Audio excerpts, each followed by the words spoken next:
Hello, my name is Christian Wilson, And I'm Cody Ellis. and we're SKYACK Studios Today we're going to do a review of for Captain America: Civil War. War. This is a spoiler review if you have not seen the movie. Go watch it. If you haven't seen it, you're lame. So overall, Civil War, it was good. I really liked it.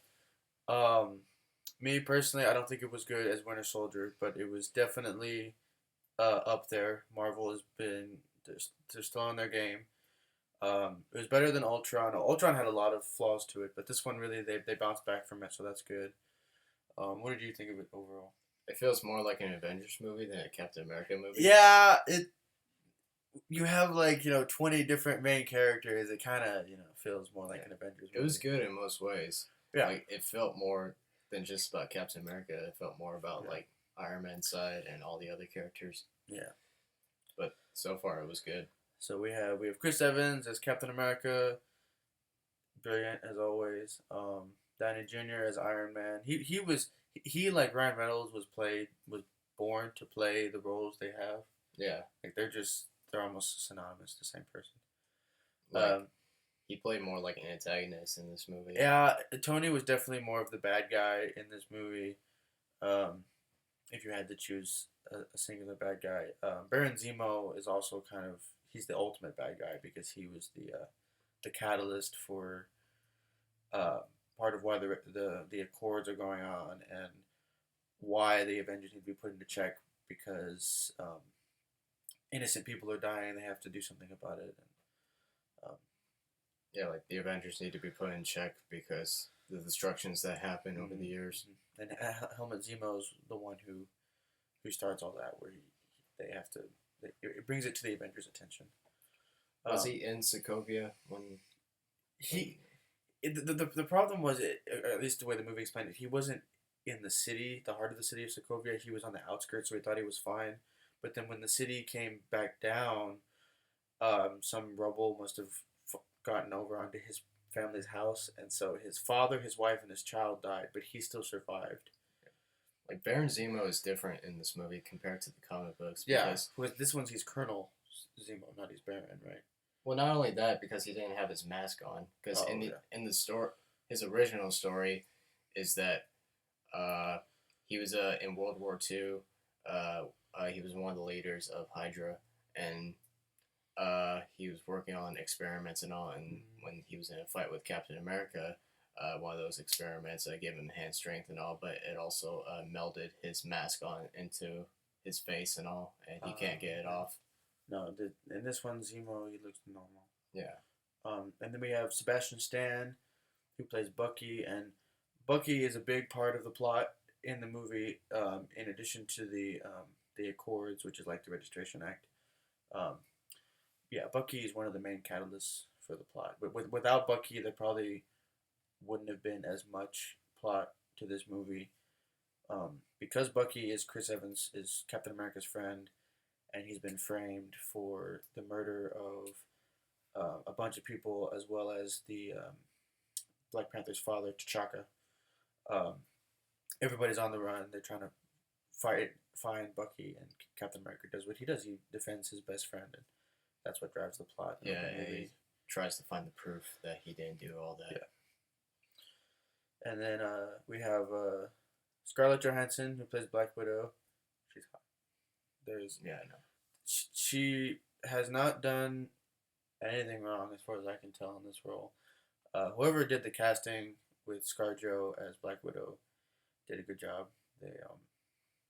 Which I heard rumors that because of this movie did a good job, that she may have her own movie coming out. I would love to see that. Yeah. I'm not going to see it with him. I'll see it by myself. Okay. Elizabeth Olsen as Scarlet Witch. I thought Scarlet Witch would not do very well without Quicksilver. I thought she would be emotionally incapacitated, where she couldn't do anything. But no, she was still badass without Quicksilver. Hot. She is hot too. That Vision got game though. He didn't even know how to cook, and he still got game. Paul Bettany plays Vision. Vision had a little bit smaller role in this one than he's had in the other ones, but it was still very good. There was definitely hints of the Vision Scarlet Witch relationship that is in the comics. I hope that follows through. And also the discovery of what the Mind Stone does. Oh yeah, he's very yeah, much interested in that. He wants to know all about that. yeah. And we know it gives him uh, life, but that's definitely going to be important with the next Avengers movie, with the Infinity War and the Infinity Gauntlet, because one of those things, one of the gem is one of the things that goes in the gauntlet. Yeah. We have Don Cheadle as War Machine. Plays Rhodey. Yes, yeah. James Rhodes. I personally don't like that they changed him from whoever it was in Iron Man 1 and then to Don Cheadle. Not that Don Cheadle's done a bad job. I just don't like it when they change actors. Yeah, but he's done a good job as War Machine. I think that for what he's done with it, he deserves credit. That War Machine is definitely a good character. It's a good sidekick with Iron Man. That they definitely go together. And at first, I thought he would die in this movie, but yeah, the commercial, he's being held by Iron Man. Yeah, but somehow he survives because hey, it's comic book world. Yeah. Well, it doesn't seem fair because I've noticed that a lot of characters come back. Yeah, but Quicksilver dies. Like, what the hell? I think that I read somewhere it has something to do with the rights because technically Quicksilver is still owned by Fox. Yeah. But somehow they can keep Scarlet Witch, and I'm like, but it's the same company. I don't know. Yeah. I don't. Falcon, Anthony Mackie as Falcon. The Falcon in the movies is very different than it was in the comics. It was more like an actual Falcon, and he had like an owl going along with him. Which in this movie they had. He had actual Falcon, but he had a robot. Or a Falcon, yeah. And this one he has Red Wing, which is a robotic Falcon. Yeah, the same name as the actual Falcon. So it has a lot of Falcon memorabilia for it. So like people who are fans of Falcon recognize the character. But this Falcon is it's very his suit is like a robotic suit. It's very metallic. It's not. Yeah. It's very different than the original Falcon. But well, he didn't really have powers in the comics. It's the same kind of tech. But, but it's different. This one's more like modernized. Yeah. Yeah. But so far, it's so good. It was great. Yes. And I love Chadwick Boseman as the Black Panther. Black Panther was good. I knew that when they were introducing this new character and Spider-Man that it was going to be very good. I was not disappointed with Black Panther. He did a good job with his character of trying to avenge his father, and then when he realized who the wrong guy was who killed his dad, that he tried to go after the right guy who killed his dad, that his vendetta wasn't just against Bucky, it was against Zemo, who started all of this. Yeah. And I'm glad to see Paul Rudd in this movie as Ant-Man. Oh, yeah. Ant-Man is great. If you haven't seen the solo movie, Ant-Man, you suck. That movie is good. It's really funny. It's in the same vein as Guardians. It's the action comedy. It's good. Yeah, he really kept the comedy into this movie. Oh, yeah. But I felt like his role was very small in this movie because there was a lot going on. His role was small. But that grew big. As he became Giant Man, which was great. I'm glad that they introduced that Ant-Man can become Giant Man in this movie. My father didn't like the animation for it. I thought it was fine. Hopefully that they'll reuse Giant Man later. I think he can be a great asset to the Avengers. When we come to talk about Spider-Man, we'll go back to Ant-Man because there's an exchange there. But so far, I love the animation with Giant Man. Yeah, it was good. Yeah, and I hope to see that in Ant-Man and the Wasp. The solo film. They need more Giant Man. Yeah. Hawkeye with Jeremy Renner as Hawkeye. His role wasn't very long in this movie. He was in it a little less than the time that Spider-Man was. He was on Cap's side. He disappointed his kids. He did because he was out of retirement, and hopefully everything will go back to normal with him. He can satisfy his wife again. Okay. And then we have Tom Holland as Spider-Man. Dude, I fell in love with Tom Holland. This is the third time they've done Spider-Man, and I think they've done a really good job with this one. We'll have to wait and see for the solo film if he can do Spider-Man by himself, not part of a team. But overall, he was very good. He fits a lot of the description of the original Spider-Man, where he's small and scrawny, and He's in high he's school. geeky. Yeah. And this is like Spider-Man, uh, like uh, like 6 months after he got his powers. Mm-hmm. Yeah. So he's very brand new to this. Yeah. His original suit is really ugly, and then Iron Man just like gives him a brand new suit, and it looks awesome. But he did create his own webbing. Oh yeah, that's mostly what Iron Man was really impressed by, was that Spider-Man created his own web shooters and the webs themselves, because those are amazing tensile strength. There were a lot of rumors about Tony having to pick Spider-Man over Daredevil, and I think they just wanted to introduce Spider-Man as soon as possible, because everybody loves Spider-Man, and Daredevil's been in the Marvel Universe for over a year. So eventually he'll be part of it, because I think they're gonna have Avengers, New Avengers, and Defenders, and Guardians are all gonna fight Thanos, and that's how that's gonna end. Yeah, but overall, I think it really shows that Peter Parker is really a big Iron Man fan. He really admires Tony Stark, because like he's like a young inventor as well. Like he idolizes Tony Stark in a way. And still a Cap fan while he's on Iron Man's side. Yeah. My favorite scene, or my favorite part with Spider-Man, is whenever Giant Man is wreaking havoc, and Spider-Man throws his web around his legs, and he's like, he asks all the Avengers, like, you ever seen that old movie, Empire Strikes Back? Remember when they toppled the walkers over? And who's talking to Iron Man? Is it Rhodey? He says, he says, how old is this kid? And Iron Man's like, I don't know. He's on the younger side.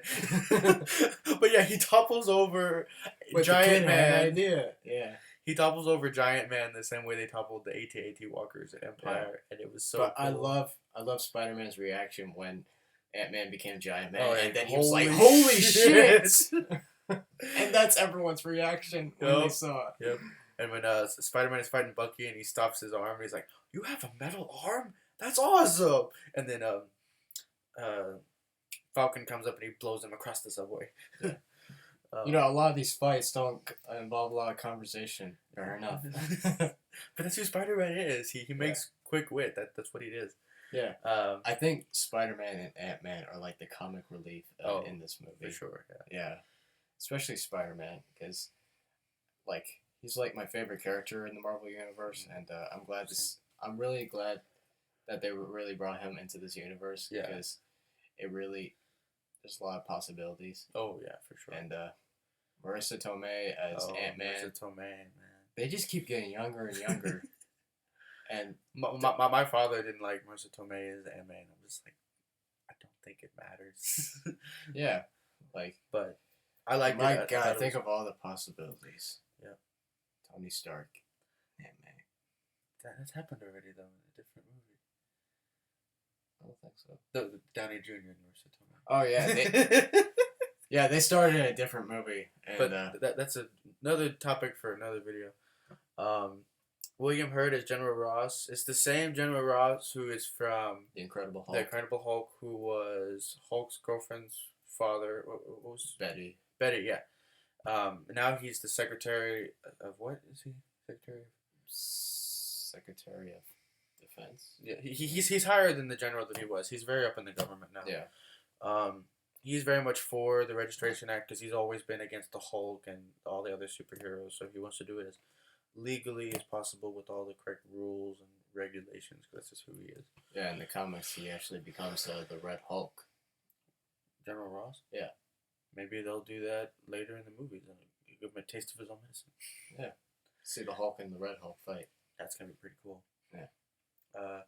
Sharon Carter, played by Emily Van Camp. She was introduced in Winter Soldier, and now she's in Civil War. She is the niece of Peggy Carter, who was Cap's girlfriend before he was frozen. She had a small role in the movie. She helped Cap a lot. She even though she was on the side of the government, because that's where she worked, she kept feeding him intel and all this information, because she wanted Cap's side to be right. She did very good playing the two sides. She's hot too.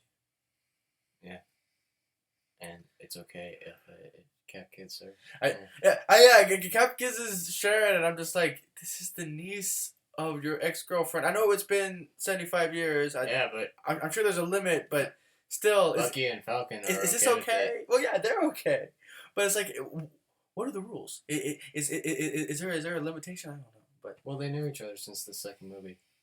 but still, it's the niece of his ex-girlfriend. Like, I don't think it matters. I don't know. He's been cryogenic sleeping Yeah, for 70 years. I know. He kind of needs it. Oh yeah, he needs it. He's been sleeping for 70 years. He needs it. Yep. We already talked about Marissa Tomei, but she's worth mentioning again. She's in the movie for like a minute total. Well, in both scenes. We'll get to that later. Yeah. But hopefully she's gonna do a good job in Homecoming. She'll have a bigger role. She had just enough screen time that it was worth it. Now to the actual the movie. The movie starts off. It shows Bucky killing somebody at the beginning of the movie on the specific date, December 16th, 1991, and that date and that event is important throughout the entire movie. He's been working for Hydra. Yeah. Like, he's been manipulated by Hydra for many years. He has, they did experiments on him, and they messed with his head to where, specific words he hears triggers, like, an assassin's mind to... And so he's not in his right mind when he does these things. Yeah. The unfortunate thing about that is that he remembers everything that happens, even though he knows that he didn't do them under his own accord. So he still has that weight and the guilt of what he did, but it was under the influence of somebody else. But yeah, it was really interesting what they did, is because like they had like 4 or 5 of the soldiers, and they're frozen in between the times they do their murders, which is how Bucky is able to get from the 30s and 40s to the 2010s, because he's been frozen most of the time. And then after it shows that,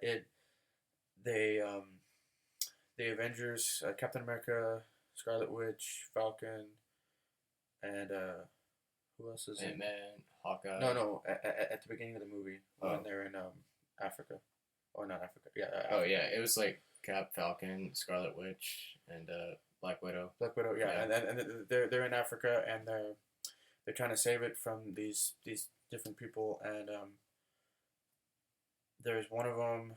Like they kill almost all the bad guys except one of them, and one of them is going to self-bomb himself so that he can kill Captain America. Yeah, Crossbones.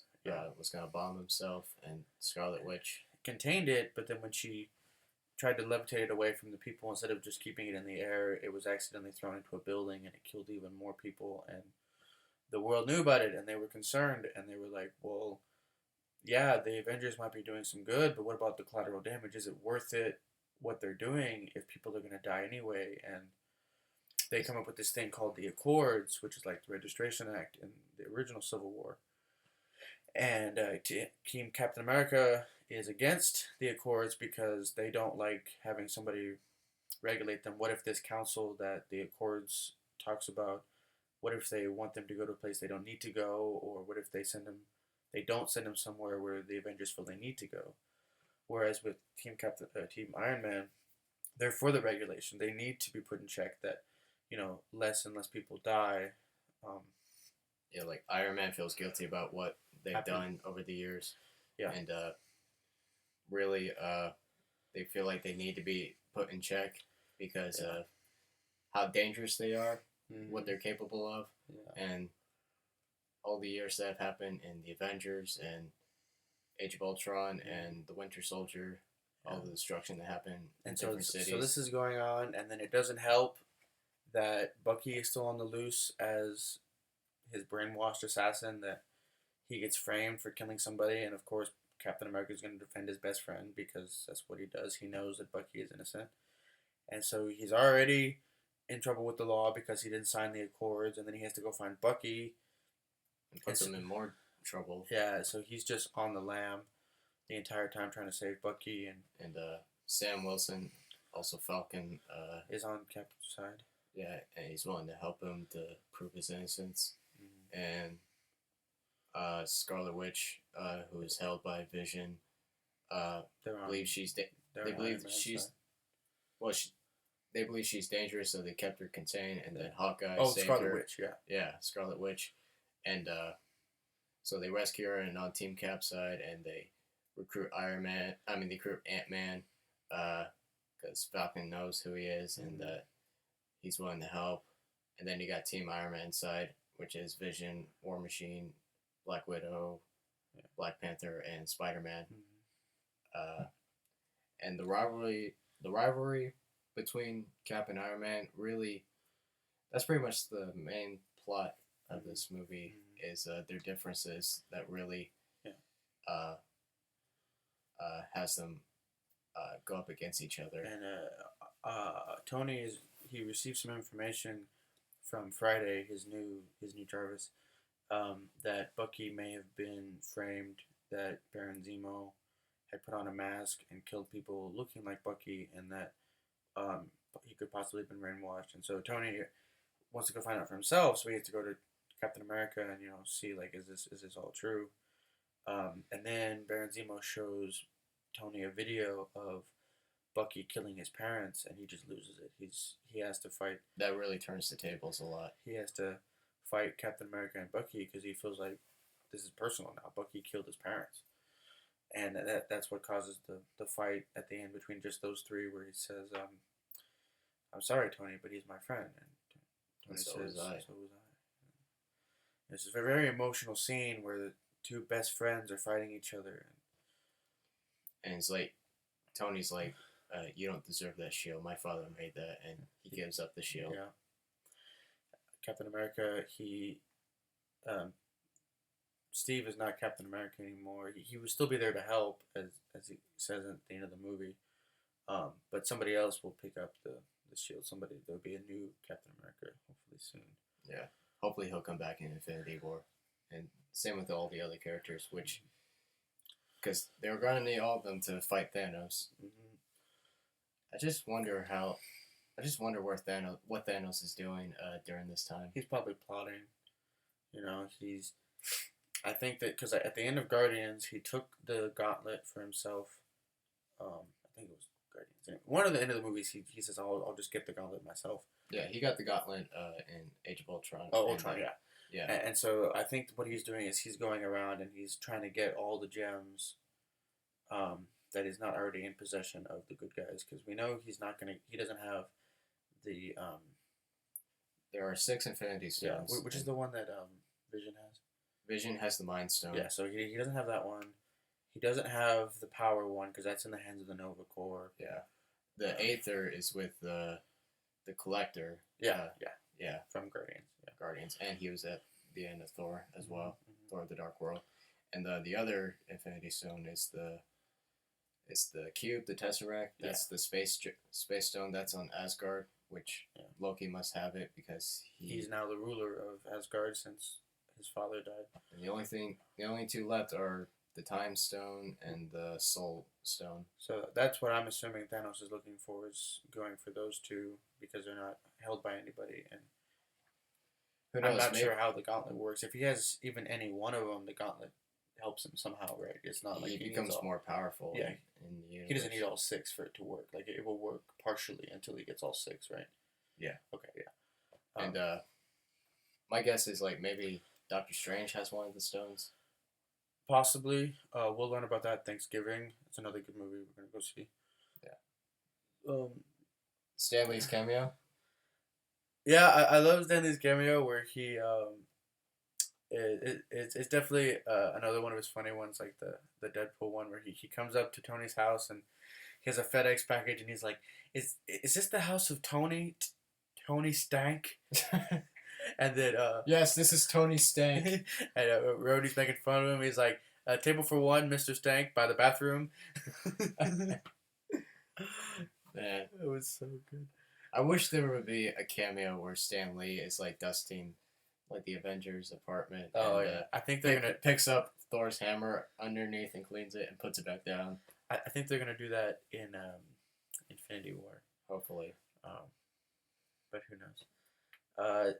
In the end credits scene, it shows Bucky is being frozen again because they don't know, they don't want to risk, or he willingly subjects himself to get frozen because he doesn't want to kill anybody else. And then in the final credit scene, oh well, they're in Wakanda now. Oh yeah, Black Panther helps Steve. Black Panther is hosts a hideout for Captain America and Bucky, so that they can be safe from the American government. Yeah. And then in the final scene, Spider-Man's messing around with something on his wrist, and Aunt May comes in, and the way he tells about the fight, he's like, some guy named Steve punched me, and his friend was really big, and she just buys it, and she goes, and then he reveals the technology on his wrist, and it shows the Spider-Man symbol on the ceiling, and which is actually very similar in the comics, where he had like a waist belt that pops out the Spider-Man symbol, but now it's on his web shooters. And so Homecoming hopefully will be good. That's gonna be good. Hopefully they'll do it right. Well, it's part of Marvel now, so they'll do it right. Yeah, Marvel usually does a good job. Yeah. So we talked about Baron Zemo. We talked about that. We talked about. Yeah, we talked about most of it all. Yeah. Chris Evans, now he's gonna be new. But also, I love the scene where Tony Stark looked like he was in his 20s. Oh yes, the animation where they show the therapy where you can change your memories. Whatever they've done with their technology, because they did it in Ant-Man as well when they had the younger version of Hank Pym. Yeah, and they're doing some really good stuff. Disney, you can really tell how Disney's evolved with their age lowering technology, because you look at Tron Legacy with Jeff Bridges, and you can tell that they CGI'd him to look younger, and you can kind of forgive that one because it's supposed to take place in a video game, which looks animated anyway, so it's kind of easy to forgive that one. But that was in like 2009, and then you get to Ant-Man, and it shows younger. A younger Hank Pym and an older Agent Carter. Yeah, a younger. Is it Douglas? Michael Douglas? Is that who? Yeah, a younger Michael Douglas. Yeah. And so that animation was good, and then with Civil War, they showed the younger version of Robert Downey Jr. Yeah, and he looks like he did in like the '80s movies he was doing. But yeah, they're doing some really good stuff with their animation at Disney. You can definitely tell the evolution. It's good. Yeah. And so far, Doctor Strange comes out this year. Can't wait. Then G2 comes out next year. Yeah, Guardians of the Galaxy 2. Hopefully the soundtrack will be as good, because that was one of the things that made the movie the first time was their soundtrack. So. Yeah. And then Spider-Man Homecoming. Yes. And Thor Ragnarok. Yes. Which Hulk will probably be in that movie as well. I want them to do a Planet Hulk movie, but I don't know if they're going to. But maybe the Ragnarok could be like the starting point for a Planet Hulk movie. Who knows? But then got Black Panther movie in 2018. Yes. Then Infinity War Part 1. And Ant-Man and the Wasp. Yes. 2019 is Captain Marvel. And Infinity War Part 2. And then Inhumans. They say that the Russo brothers said that they might actually change one of the titles for Infinity War. Yeah, because they're saying that even though it's kind of like a 4-hour movie, that the plots are going to be so different, they're going to need to change it. But yeah, it's going to be good, whatever they do. I have faith in them. They've been doing... Like, the Russo brothers did a good job with Winter Soldier and this movie, and they're going to do a good job in Infinity War. Yeah, I'm really glad that they're doing it, because as much as I like Joss Whedon, after Ultron, like, he did such a good job with the first Avengers, and then when he did Ultron, it was a big letdown. And so I think he's just done with the Marvel Universe, at least in the movies. Cause I heard he's coming back to like help out a little bit. I don't know. I like Joss, but when he doesn't want to do something, he'll probably be an executive producer, which just means he'll just give a lot of money. That's really all producers do, is they give money. Yeah, but to be in charge of the production and everything. Yeah. But so far, don't forget to subscribe to SKYACK Studios, Facebook and link in the description. Give a good like if you enjoy this video. We're gonna do more reviews. Hopefully you enjoyed this one because we like the movie. We're gonna have a whole lot more stuff for SKYACK Studios. We're gonna have our own short films and skits and other feature films of our own ideas, creating our own universe. It's gonna be fun. Yeah. Can't wait to show you. Don't forget to keep it SKYACK. Bye. Stay tuned.